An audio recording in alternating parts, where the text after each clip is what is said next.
राधे राधे, कैसे हैं आप सब? तो चलिए आज हम बनाते हैं गांव में बनने वाली बहुत ही खास मिठाई जो कि हमारे यहाँ हर साल दशहरे में बनता है। अगर आप भी यूपी या बिहार से होंगे तो आपको भी पता होगा कि इसे क्या बोलते हैं। और इसे 2 फ्लेवर में बनाया जाता है हमारे यहाँ, मतलब कि बनता एक ही तरीके से है लेकिन अलग अलग चाशनी में बनाया जाता है। जैसे कि मैंने भी यहाँ आधा गुड़ और आधा चीनी वाली चाशनी में बनाया है। तो उसके लिए हम एक परात में मैदा ले लेंगे। मैंने यहाँ 500 ग्राम मैदा लिया है। आप मैदा को अपने हिसाब से कम या ज्यादा कर सकते हैं। और मैदा में हमें नमक, मोयन कुछ भी नहीं डालना है, मोयन भी नहीं डालना है। सिर्फ नॉर्मली हमें मैदा में पानी डाल करके और एक नॉर्मल डो तैयार करना है।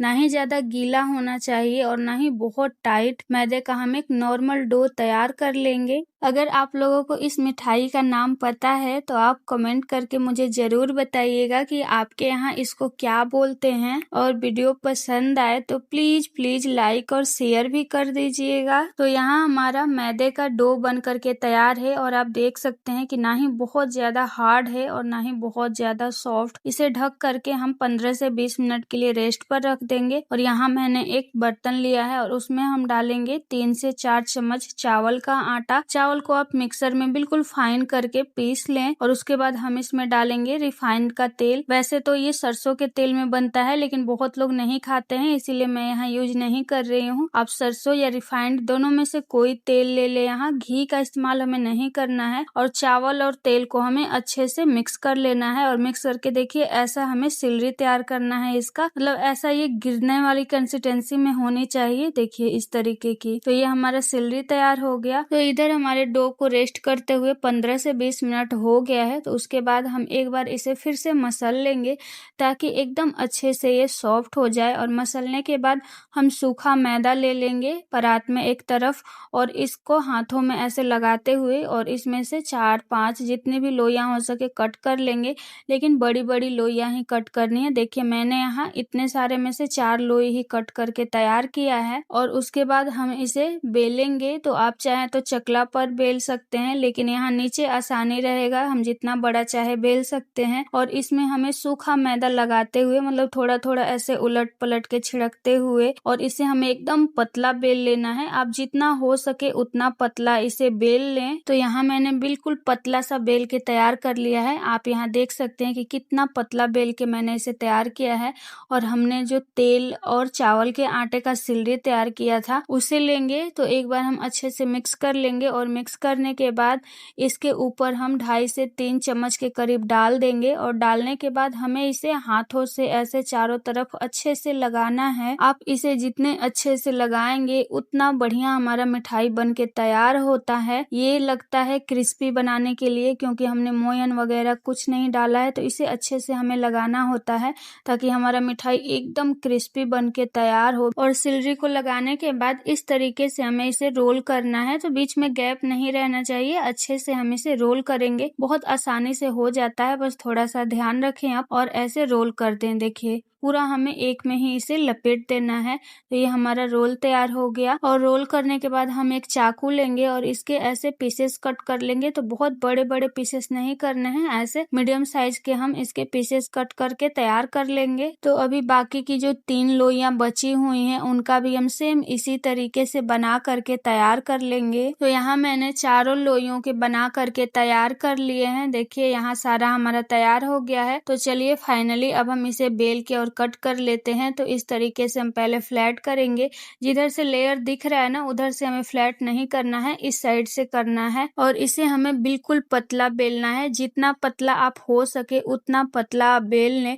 इसे बेलने में ही थोड़ा सा मेहनत होता है, बाकी आगे का काम सारा आसान है, बिल्कुल फटाफट हो जाएगा। हम इस तरीके से सूखे मैदा में लगाकर और इसे घुमा घुमा कर चारों तरफ से बिल्कुल अच्छे से बेलेंगे। कहीं से भी ये मोटा नहीं रहना चाहिए, बिल्कुल इसे पतला बेल के हमें तैयार कर लेना है। आप यहाँ पर जितना पतला इसे बेलेंगे, जितने अच्छे से बेलेंगे उतनी ही बढ़िया हमारी मिठाई बन करके तैयार होगी। तो यहाँ मैंने इसे बेल करके तैयार कर लिया है और देखिए मैं आपको दिखाती हूँ कितना ज्यादा पतला है ये। बिल्कुल पतला बेल के तैयार करना है। मैंने जितना हो सका उतना पतला इसे बेल के तैयार कर लिया है। और अब हम कट करेंगे। तो देखिए इसे पहले हम बीच से ऐसे कट करेंगे और उसके बाद ऐसे लंबाई में कट कर लेंगे लेंगे। देखिए इसे इस तरीके से कट करके तैयार करना है। काटने के बाद सारे पीसेस को हम इस तरीके से उठा लेंगे और उठा करके एक बर्तन में हम नीचे थोड़ा सा मैदा छिड़क देंगे और छिड़क करके हम उस पे रखते जाएंगे ताकि ये बर्तन में चिपके ना। और जो बाकी की बची हुई लोइयां हैं उसका भी हम कुछ बना के तैयार कर लेंगे। सारा तो हम नहीं बनाएंगे क्योंकि ये चिपकने लगता है। अगर आपके घर में और भी लोग हों तो ऐसा आप कर सकते हैं कि 2 लोग इसे बेलें और काटें और 1 लोग छान लें। तो वैसे ये बर्तन में चिपकता नहीं है, लेकिन मैं अकेले ही बना रही थी तो मैंने यहाँ कुछ बना करके तैयार कर लिया है। जैसे कि देखिए मैंने यहाँ 2 थाली में इसे बना करके तैयार कर लिया है और लोइयां अभी बची हुई हैं। तो चलिए अब हम इतना फ्राई कर लेते हैं। गैस ऑन करके एक कढ़ाई रख देंगे और इसमें तेल डालेंगे। तो मैंने यहाँ थोड़ा ज़्यादा ही तेल डाला है ताकि ये जल्दी जल्दी फ्राई होके निकल जाए। अगर आप कम तेल डालते हैं तो थोड़ा ज़्यादा टाइम लगेगा इसे, क्योंकि थोड़ा थोड़ा फ्राई करना पड़ेगा। और यहाँ तेल गरम हो गया है, ध्यान रखें तेल अच्छे से गरम होना चाहिए। उसके बाद हम फ्लेम मीडियम कर देंगे और मीडियम फ्लेम पर इसे डालेंगे। तो देखिए थोड़ा चिपक गया था थाली में रखने की वजह से, लेकिन आप घबराएं नहीं, ये चिपक भी जाएगा तो कोई दिक्कत की बात नहीं है, क्योंकि ये तेल में जाने के बाद सारा खुल जाता है, एक दूसरे में एक भी नहीं चिपका रहेगा। देखिए यहाँ कितना ज़्यादा चिपका हुआ था और अभी देखिए सारा एकदम फटाफट खुल खुल के अलग हो रहा है। सिर्फ आपको ऐसे कलछी से थोड़ा थोड़ा इसे इधर उधर कर देना होगा ताकि जो भी एक दूसरे में चिपका है वो खुल जाए। और यहाँ देखिए लगभग 1 मिनट ही हुआ है इसे डाले हुए और सारा एक दूसरे से अलग हो गया। आप देख सकते हैं कि एक दूसरे से थोड़ा सा भी चिपका हुआ नहीं है। तो अब हम क्या करेंगे, इसे मीडियम फ्लेम पर थोड़ी थोड़ी देर पर ही उलटते पलटते हुए हल्का सा कलर आने तक फ्राई करना है। इसे बहुत ज्यादा डार्क कलर का नहीं करना रहता है। देखिए हल्का सा ये कलर आ गया है, यानी कि एकदम बढ़िया से फ्राई हो गया है और ये बहुत ज्यादा क्रिस्पी बनता है। तो ये कढ़ाई में आवाज भी आने लगेगा हल्का क्रिस्पी क्रिस्पी, तभी भी आपको पता चल जाएगा कि ये फ्राई हो गया है। इसे बहुत ज्यादा रेड नहीं करना है। तो अब हम इसे तेल से बाहर निकाल लेंगे। तो ऐसे आप झरने की मदद से निकालें ताकि जो भी इसमें एक्स्ट्रा ऑयल हो वो कढ़ाई में ही रह जाए। और बाकी का भी हम सेम इसी तरीके से मीडियम फ्लेम पर फ्राई करके तैयार कर लेंगे। और एक बात मैं आपको बता दूं कि इसे जो काटने और बेलने में मेहनत है वही मेहनत है, बाकी इसे फ्राई करने में बहुत ही कम समय लगता है, क्योंकि हमने इसे इतना ज़्यादा पतला बेला होता है कि ये फटाक से एकदम क्रिस्पी हो जाता है और इसे ज़्यादा रेड भी नहीं करना होता है। तो ये हमारा दूसरी बैच का भी बन के तैयार हो गया। तो इसे भी हम उसी तरीके से निकाल लेंगे और बाकी का सारा इसी तरीके से बना करके तैयार कर लेंगे हम। तो यहाँ मैंने सारा बना करके तैयार कर लिया है और इसे 2 हिस्सा में कर दिया है ताकि मैं गुड़ और चीनी का अलग अलग बना सकूं। आप चाहें तो किसी एक ही चाशनी में डिप करके बनाएं। और यहाँ देखिए कितना ज़्यादा ये क्रिस्पी बना हुआ है, आप देख ही सकते हैं बिल्कुल ये टूट के चूरा बन जा रहा है। तो चलिए हम इसके लिए पहली चाशनी बना लेते हैं। तो पहली चाशनी हम चीनी वाला बनाएंगे। तो उसके लिए एक कढ़ाई में मैं यहाँ 1.5 कटोरी चीनी डाल रही हूँ, यानी ये 300 ग्राम के करीब चीनी है। और इसमें आधा छोटी कटोरी के करीब पानी डालेंगे और पानी डालकर इसे हम अच्छे से मिक्स करेंगे। और मिक्स करने के बाद इसमें हम एक उबाल आने देंगे। तो यहाँ सारा चीनी अच्छे से मेल्ट हो गया है। उसके बाद हम इसे मीडियम फ्लेम पर लगभग 5 से 7 मिनट के लिए और पका लेंगे।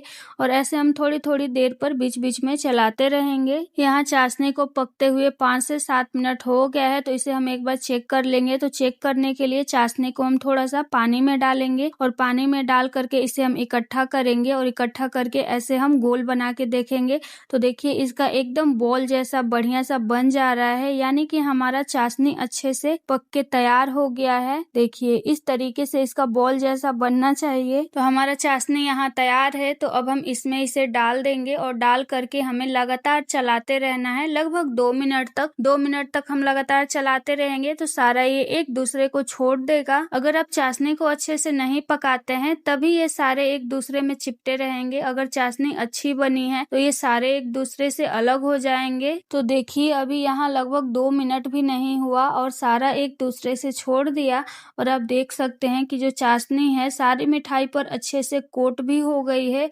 तो अब हम क्या करेंगे कि एक दूसरे बर्तन में इसे निकाल लेंगे और निकालने के बाद मैंने वही कढ़ाई फिर से गैस ऑन करके रख दी है गुड़ वाली चाशनी बनाने के लिए। और अब हम कढ़ाई में गुड़ डाल देंगे। तो मैंने यहाँ गुड़ भी 300 ग्राम लिया है और गुड़ डाल करके हम इसमें आधा कटोरी पानी डालेंगे और पानी डाल करके इसे भी हम लगातार चलाते हुए अच्छे से मेल्ट कर लेंगे। और आप जरूरी नहीं है कि दोनों चाशनी वाला बनाएं, वैसे हमारे गांव में दोनों वाला ही जरूर बनता था।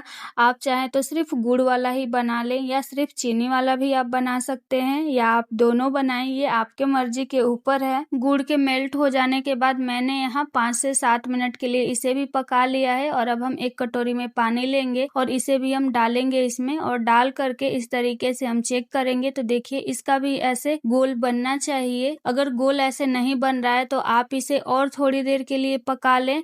लेकिन ये हमारी चाशनी बन करके तैयार है। देखिए बढ़िया से इसका गोला सा बन जा रहा है। तो अब हम गैस का फ्लेम ऑफ कर देंगे और ऑफ करके बाकी की बची हुई आधी मिठाई हम इसमें डाल देंगे और डाल करके इसे भी हम पहले वाले की तरह ही 2 से 3 मिनट के लिए मिक्स करेंगे और ये सारे अलग अलग हो जाएंगे। तो ये लीजिए हमारी दशहरे की खास नानी दादी वाली मिठाई बन करके तैयार है। इस नए जमाने में हमें अपनी पुरानी चीजों को नहीं भूलना चाहिए। ये रेसिपी हमारी दादी की फेवरेट हुआ करती थी। दशहरे में ये जरूर बनता था, अब तो बहुत कम हो गया है ये बनना। तो आप भी इसे एक बार ट्राई करके जरूर देखिएगा, ये आपको बहुत पसंद आएगा।